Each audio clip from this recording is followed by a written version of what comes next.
Good afternoon, everybody. Thank you for joining in this post-lunch session. We'll be talking about HR tech. Now, in September, I was at a Fortune 500 company's headquarters in Chicago. And I'm not somebody as a journalist here at BW Businessworld who covers the HR community. I look at more of the industry and economy. But given my experience there at their headquarters, it certainly evoked my curiosity. And when the discussions in this event was being planned, I told them I'll moderate this session. So while preparing for this session, I was reading certain reports, and one of the reports by Gartner showed that investments in HR tech was the #1 priority for HRs in 2023, and 46% say that these are supposed to increase, right? But that was 2023. It's December 2023 now, and for all media houses across the country, this is the time when we ask leaders what their outlook is for the year ahead. So given this backdrop, Vikas, if you would like to start, what's the outlook when we are talking about investments in HR tech?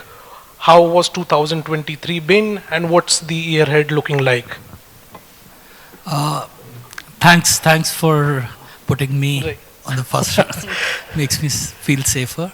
I'm talking more from my Right. last organization, and I was in the agro-tech space. I felt 2023 was kind of extremely fast moving on that. The way it started in January and the way we are ending in December, I think it's tremendously changing its fortunes almost every day. I'm really not talking of the turnaround and the new workforce that I'm hiring, but the kind of mandates which change, starting of the year to the end, has tremendously changed the fortunes. And I'm just taking a few examples. When we started, we created a tech landscape for us. What is the space that we need to operate in? Our challenge was to cater to maximum number of farmers across the country. Right. And how would we have our people present in those places, and how can AI help us in reaching there? That was first. Second was our yield itself. How do we can maximize the yield of farmers so that eventually it can impact on agriculture as an output? How technology can help us be there. Right. Third is the quality of talent that we hire. What kind of future competencies that are required that we need to build? I remember working on all three aspects at the beginning of the year, and while we reviewed, I'm not coming to December, somewhere around September and October, things had really changed their fortunes, because the kind of technology which was available to us at the beginning, Right. versus what was available at that time, we had to completely rehash our plans and get into a revised caricature. We had to identify people within our own company who could channel this change, because they would know the ecosystem, they would be able to drive that change well, and then train them and get to that. So then we started getting ready for 2024. Right. How we could, create a more robust technology landscape for us in 2024. That's how I looked at 2023. Right. Thank you, Vikas, for those opening comments. Lokesh, your quick take on this? So in this case, I am representing the other side, which is HRMS and HR tech vendors.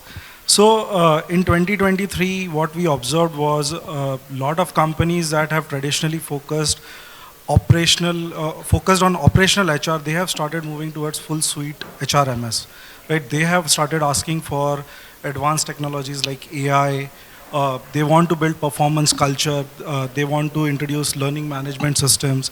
They want to train their workforce for the modern technologies, and they want to improve their productivity, right? And this is not just specific to knowledge-based industries. We are getting a lot of requests from traditional industries like manufacturing or healthcare or chemicals, right? So it's a culture, it's a shift that is happening, and that shift is going to continue to grow in 2024.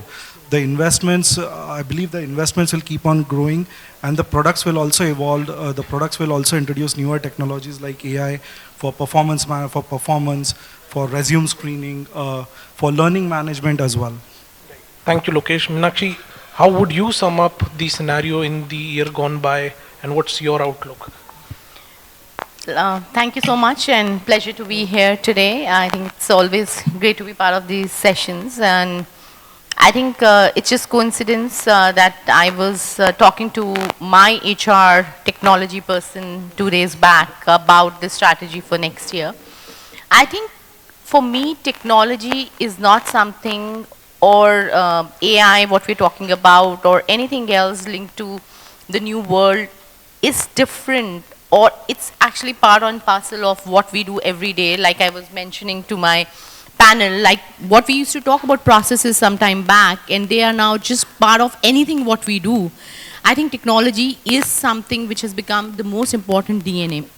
I think like what you mentioned, most of the organizations are looking at growing the business in the next few years. India has the next, I would say, decade. The way we are moving into, and the infrastructure and the growth we are looking at, keeping in mind the benefits what we are getting from what is happening in the world, we have the biggest opportunity to scale up and grow our businesses. And we cannot do that till the time we invest in technology. I think COVID has proved us overall that a lot of things can be done remotely, a lot of things can be done in a very different fashion, and technology plays the biggest role. And I think every organization today definitely has a tech roadmap, how they want to achieve what they want to achieve in the next few years. Right. Thank you, Meenakshi.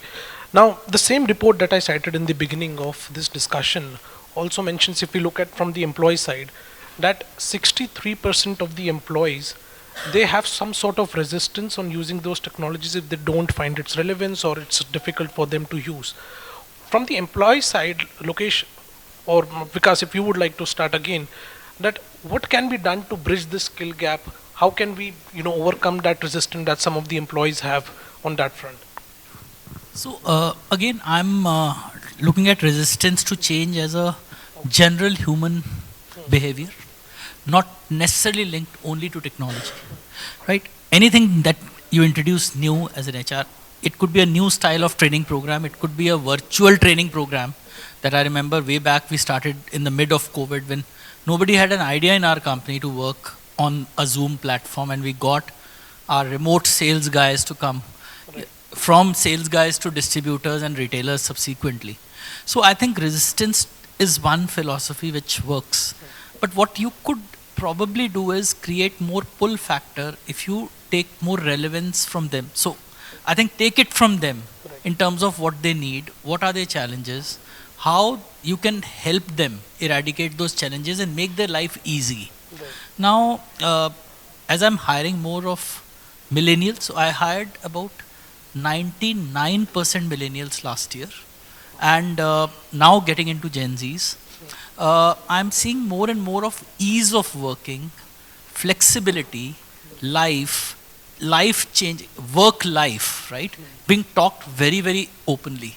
Now I'm using technology to marry that and create that space for them to be able to communicate to us. I think this is the space. If we can capture, can really, remove that barrier, and then the technology is the enabler for them, for the objectives that they've set. Very interesting. Any example that you can tell about that, how exactly you're marrying this? So, we had an idea that, when we took a survey, we realized that people were holding farmer meetings late in the evenings, right? And in the mornings, we used to have a daily sales call. So hardly a person gets one night to, rest. And I think this was called out as one of the reasons of an unrest of that population in our company. And, just by technology, you could assimilate a lot of data and cut down on that review time in terms of reviewing the data, but to cut on to what decisions are you taking or what support that you need.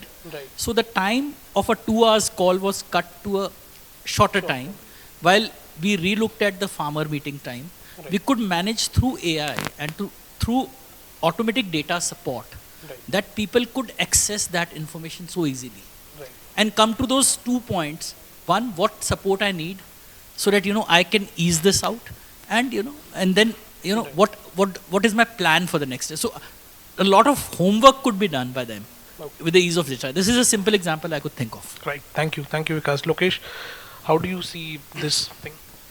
So resistance is natural, but resistance comes out of fear of unknown, right?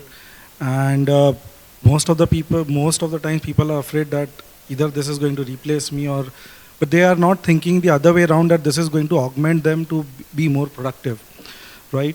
So one of the things as a leader, what I started doing was to coach my teams that, okay, this is how you can use AI tools to augment yourself, right? And one example I can give you is, because I am a product leader, right? There's a concept in product management where you have to write user stories, use cases and user stories.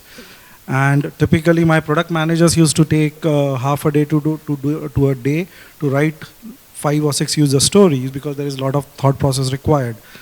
With AI tools, they can do it in maybe half an hour, right? But I had to showcase it to them, and now they are using it actively, and the resistance has reduced, right? Similarly, our HR teams are focusing more on how do we train people on benefits of AI tools, right? At the end of the day, these are tools, right? Even Microsoft CEO in the year-end review, he said that these are all tools designed to augment human capability, improve productivity, improve efficiency, right? So, but this is where the organization leaders, right? They have to step in and they have to showcase the benefits of it. That's how the resistance will come down, Right. and people will adopt, and the productivity of the team and the organization will increase. Right. Thank you, Lokesh. Meenakshi, your comments on this?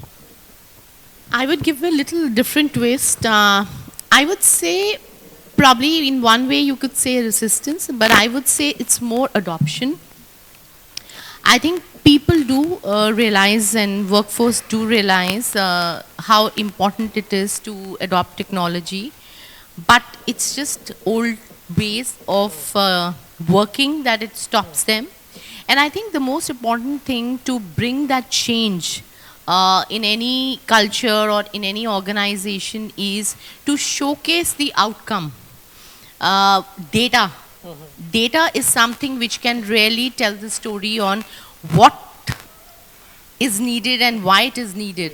If you see the effectiveness and efficiency of a process or a particular job or task getting 5 times better than what you were doing without adopting a technology, I think it makes a big difference. And this is what we have seen in our organization as well, especially in our hiring processes, where there was, people take time to adopt, but as soon as adoption happens, the outcomes of numbers, of effectiveness, etc., goes up a lot.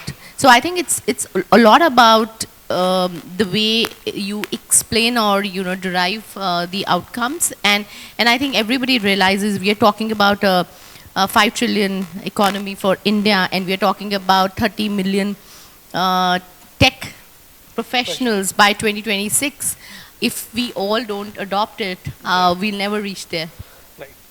I'll shift my focus to AI. Of course, a lot of mentions from every one of you since the beginning about AI, and since we're discussing tech, it's imperative to discuss, given how the developments have unfolded since last November, since the coming of ChatGPT, the investments. We also saw a classic boardroom power struggle in recent weeks. How do you see, and Meenakshi, we were talking before the panel as well, that these two things cannot be seen in isolation, right? If you would only like to start on how the developments on this front, especially with regards to generative AI, has been, and around how these technologies can be used to streamline talent management processes. I think it's a question which can't have a simpler answer, but I'll try my best. Right. I think AI is something which is the need of the hour. Before I proceed on, I think the only thing we have to watch and be careful is how do you take it further, because what goes in goes out. And there has to be controls, etc. But I think AI is something which can be leveraged in the complete employee life cycle of any organization, whether it's starting from screening profiles, hiring processes, how do you really match the skill sets, to getting people onboarded in the organization, really doing engagement activities, looking at feedback and surveys from the people, really looking at what are the skill gap. I think AI plays a big role, and technology options what we have today is really making it completely very different. How do you really see the outcomes? So I would say it has place in every activity or every process from a talent management standpoint in the complete life cycle of what's working well, what we can do more effective in a employee cycle. Right. So, Lokesh, in the whole life cycle, what are you seeing? So the way I see AI is a tool that is augmenting the HR organization for managing the entire employee life cycle, right? So Meenakshi mentioned about resume screening, right? So resume screening is one part. It has some additional benefits, right? It kind of reduces the biases that humans have in general, right? It helps you reduce the biases as well. But as she said, it's a double-edged sword. It can create biases as well. Right. But resume screening is one aspect. Mapping the skills with the learning requirements is another area. Performance management and data analysis is another area where AI can tell you AI can tell you unique insights from the data, and the leaders or people managers or HR managers can take data-driven decisions, right? So that's where I see AI augmenting the capabilities. But at the end of the day, I strongly believe that AI is a tool that is designed to augment. But yes, it's going to impact every stage of employee life cycle, whether it's onboarding, whether it's general day-to-day management, or at the time of exit. Right. Thank you. Because how do you see its impact? So I see typically a 360-degree change, and now as I'm talking about the organization I'm sitting in, there's a, it's already entered the boardroom, and it's part of the core strategic discussion. It is part of, it's an enabler to the business success. And business leaders recognize that, right? That's very important change which I've seen, this. Second, even to get the capability, and as I'm talking to you, I have immense amount of data which is coming my way. Am I, as an HR, really capable to handle that and to take right decisions? I don't even know. Day before yesterday, somebody from one organization called Hono came in, and a day before somebody from Khokha came in, and day before somebody else. Now I really, I was wondering, am I the right person? And I'm really looking at the capability loss at that point.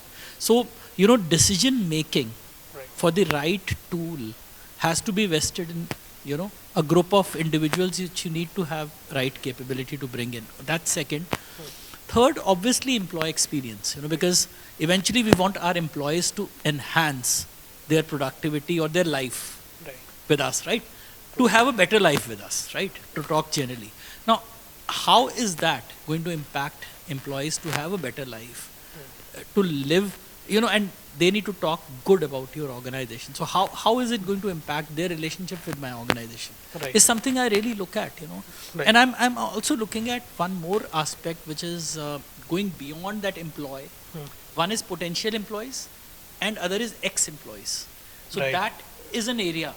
I'm also looking at, a potential area which this can impact. So these are some of the spaces that definitely need to, be constructed for us to effectively build this across as an enabler for business. Right. And because I would like to continue, while we are talking about AI, we're talking about its use in various sectors. Then, of course, there's also talk of preserving that human touch, right? For example, few weeks back, we were having our hospitality summit. Now, this was one industry where, hoteliers said that you essentially need a human touch. No AI can come or, replace that thing. And similarly, for employees, they need that sort of somebody to talk to, a human element. How do you see, striking that balance in all of this? I see it slightly differently, because I would not see it as a choice, mutually exclusive. I see mutual exclusivity in that. You can still maintain a human touch, while you can have an enabler to help you to derive. It's like driving your car. You can find the best route through a Google map. still reach there where you are, Right. So I see it like that, and I'm in the Google world these days. I'm in my Spotify world. So my mood, Spotify can test my mood with certain questions and then, preserve some kind of songs for me. I've started using all that. So when I see that this customization in my own personal life, why would it not change other people's life while they still maintain personal touch, right? We do talk of hybrid working while we say work, not completely work from home, but hybrid working. That means you still meet, but you still have a convenience of work anywhere. Right. So I think this is the space that we need to explore more. But yes, yet to be explored, yet to be discovered.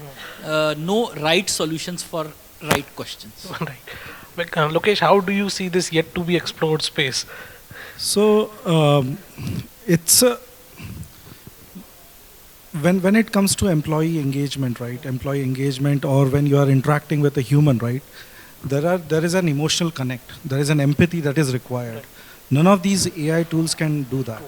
At least not today, and I don't see that happening. Being a technologist for last 1.5 decade, I don't see that happening at least for next 5 to 6 years, right? But simplest example, I was reading this LinkedIn article, and simplest example is when an employee applies for a leave, AI can easily approve that leave, or can reject the leave based on the rules, but it's based on hardcore logic, right? There might be n number of reasons that a person can get in touch with their manager or an HR manager, and they can take a decision based on that human connect or the need that is there, right? I think that decision-making power doesn't exist today. But definitely, when it comes to augmenting the capacity, AI can help. But human touch is critical. AI is not there to replace the human touch or human connection that we build with our teams, with our organization. Right. Thank you, Lokesh. Yeah. To this, I recently joined a new organization, and our HRMS tool, mandatorily asks you, how are you feeling today? And there are 5 of those, emojis. One is the smiley and other is feeling sad. And you have to answer that. Now, when you get all that data, and I go back and ask my system, what are you doing with this data on a daily basis? If you're not using it, so this is one way to capture the data, that how is the mood of your organization, and you have to answer to get into the HRMS. So it's mandatory, and it's like a quick one, so people will not use their brain and then quickly say either I'm happy or I'm not, right? And it doesn't give you any negative marks for not being happy. So how are you using that to be able to connect with people? Is that collaboration I'm looking at is the space that we need to explore more. Very rightly put. Meenakshi, how do you see striking this balance? I personally feel we've not reached to a point where we have an answer that what is the right balance. I think we are still evolving through the tech world, trying to understand what can technology do or AI do, or what can be automated and what needs to be still with humans. But I think by the time we reach, and probably there'll not be an end, right? By the time we finish this journey, there'll be something else coming in, right? But I think there will always be a fine balance. Any organization, any technology solution, or any workplace which have to maintain, because there are few aspects which technology cannot do. End of the day, what is AI and technology? It is algorithm. It is input, what we have given. For this question, the answer is yes. For this question, the answer is no. I don't know if some of you have heard about this, and this is one of my favorite, and it's a real incident in US which happened when AI started off. A soap dispenser which was discriminatory. And I'll take a second to talk about it. So people realized there was a soap dispenser in one of the washrooms, and it was not dispensing soap when there was a black who was coming and trying to put the hand down. And obviously it became a big issue because whenever there was a person with white skin was able to get the soap and not a person with a black skin. And there was a lot of to and fro happened, and the research went back and they figured it out. The technology was based on the infrared rays coming and getting reflected back. And because of that, the soap was getting dispensed. And where whoever had a darker hand or a darker color, it absorbed the infrared. And that's how it didn't go. Now you think about it, there was a logic and a rule which was put across, but it really created a big dispute, or I would say a big issue for the whichever place it was. So I think we need to be cautious, and that's why I'm saying that technology can probably replace a lot of things, and I would say it's more for repeatable jobs which are more logic based, rule based, but wherever there is, and even now in AI, there is decision making also can happen based on multiple parameters, but there'll still be that one element which will always remain, which will be always personalized by humans. Right. And this brings me to the question of ethical considerations. Lokesh, if you would like to touch upon some of these ethical considerations using these technologies and how we can navigate through them responsibly. Biggest thing that I have noticed being a technologist myself is the bias that gets created, right? These AI technologies are trained on certain data set, right? And Meenakshi just mentioned about the perfect use case about dark skin, right? The soap dispenser was trained on a white skin person, so it only recognized that person. So testing before launching a tool internally, right? Testing the tool becomes critical, whether it is what type of answers it is giving to most common questions, right? Is it showing inherent bias or not, right? And that is one of the global concerns right now as well. All these tools that are out there, whether it's ChatGPT, whether it's Bard, whether it's Claude, or now the Gemini thing, right? Bias is a biggest challenge when it comes to ethical, and because few people have started using to even drive decisions, you don't want to propagate that bias that came because of it was trained on a wrong data set itself, right? So I think that is the biggest consideration. If you are adopting a technology, then you should definitely look at, ask general questions, ask, is there some inherent bias in the system where it is favoring one side compared to the other? If once that passes right, then you can start using the tool and then you can start rolling it out. But I think that testing part is critical. Because how do you see these ethical Very interesting. I considerations? think I'm looking at the piece of diversity and inclusion. Especially inclusion, I've driven across industries which are extremely biased, to gender, sexual orientation, disability. I worked in, after telecommunications, I worked in healthcare, then chemical fertilizers, now I'm in auto ancillary. I think technology can become an enabler to de-bias some of this in the human mind. I remember when I joined this chemical fertilizers industry, we used to say that our boys in the field, and that was a lingo which was used. That means we can't hire girls, and I remember one of the villages we hired local village girls to serve the farmers, and first time we broke that, it could be only men who can reach there, and this was lingo used by the leaders. I think technology is the one who challenges and breaks that when you want to use gender neutral language. You really want to use more, the uniform communication across the organization, right? You don't want those factors like this person is from this college or this institute, that's why the person is intelligent. Right. So bias for a college, bias for a certain gender, bias for a certain sect of society, I think those, I feel technology can challenge, and you have to model it right. To proportion it right across to the, your consumer base. Right. But I see on the other side, it being an enabler. Right. We have 5 minutes left, and I'll shift the focus to the last question, and that is creating that talent pipeline for this digital age. How do you see collaboration between HR, the tech industry, with educational institutes to create this pipeline? Meenakshi, if you would like.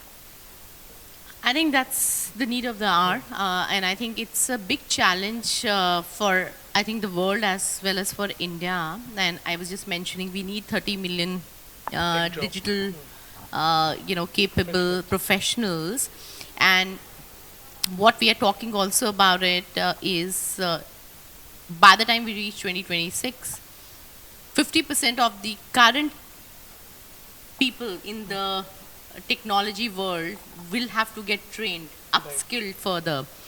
I think we have to be very cautious about, how do we really create a framework or a roadmap for that. I think the first important thing is really looking at the skill gap what we have. I think there are a lot of things we need to work with the educational institutes to really see creating curriculums, really working with them to see how do we really bring that kind of a talent pool coming in, and then obviously the rest of the processes start on how, what, and etc. what we need. I think in one of the NASSCOM reports which have come recently is also talking about that by 2026 or 30, our skill gap demand and supply is going to be actually 3.5x more.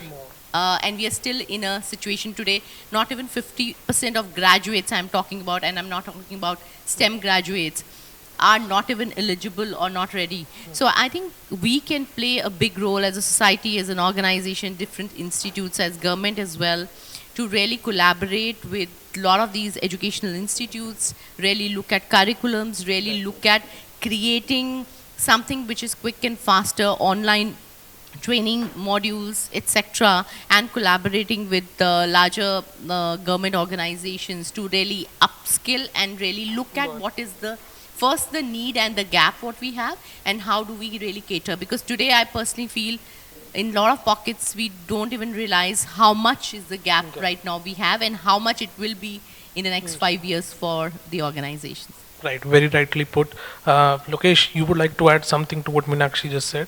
Yeah. So to bridge that gap, right, organizations need to partner with educational institutes, especially for internships, right? That's Right. one way of bringing in the talent, showcasing them how, what is the technology need, right? What is the need today? So during internships, you can coach them, train them, and get them ready for the full-time offer, Full-time right? Second part is organizations can play an advisory role to these educational institutes, and they can guide them, they can work on designing the curriculum. That really helps, right? So I'm on one of the on one of the advisory boards for one of the organizations, and we meet every 6 months to discuss the curriculum and keep on tweaking the curriculum to align with the technology pace, right? Right. Third thing is talent that comes in or talent that exists in your organization, right? How you're augmenting them, right? So there has to be continuous assessment between skill gap and the need, Right. skills that are required and the need in the organization, and you have to design those maybe employee specific or team specific programs to augment them, right? Then you will have a consistent supply of talent, not just externally but internally as well. You may have people who may shift from one organization to other inside the organization because they have learned something new and they can own additional responsibilities, right? That is possible. So it's not just a educational institute, but you have to look at holistically. Right. Just one Yeah. point I just missed, and while we're talking about internships, I think internships is a big thing. And this time it's been in news because of IIMs, IITs not getting them. Yeah. Absolutely. I think government has also started this program of apprenticeship. I think it started few years back, but I think we've not been able to leverage that fully. I think that's a very good model or a framework which we have, and if we leverage that, I think it can actually really give us a big, I would say, volume of people really getting into the workforce for us. Very rightly put. Because how do you envision this? So, I looked at one of the examples where we were launching our new recruitment system, and We wanted all our leaders to do some work on the system, and I think a relatively middle management above folks were giving it to their team members to do, and they were not doing it themselves. I think I picked from there that how you need to bring a change in person's way of working has to be really taught. You go back to your books, you go back to your roots, you go back to say nursery class and teach them. I think that is something which, if we miss, might be sounding very trivial, but it goes a long way in getting that person inbuilt in technology. Of course, you can go. We have new generation to be hired from the colleges, and we can define skills and competencies for those people. But what about the people internally? Are they ready to absorb it, or they are pushing it back to their personal assistants or their team members? So I think that change we need to consciously bring through an upgradation work in the organization. And you could talk of any tool, anything which is new is new. First time when I sit on a new HRMS system, I also take time. So I would have worked on 5 more, but 5th one looks so different, And he says, where is this, So I think that basic conjuncture of building a technology into the base is very important. Right. So thank you so much, panelists, for joining us this afternoon and providing those essential tips for what will be required in this digital age. We have 3 minutes left if anybody wants to ask some question to our panelists. Any questions? It was a tough session after Well then, thank you so much. Thank you, panelists, for joining us. That was it. Ladies and gentlemen, can we please have a big round of applause for them? Thank you.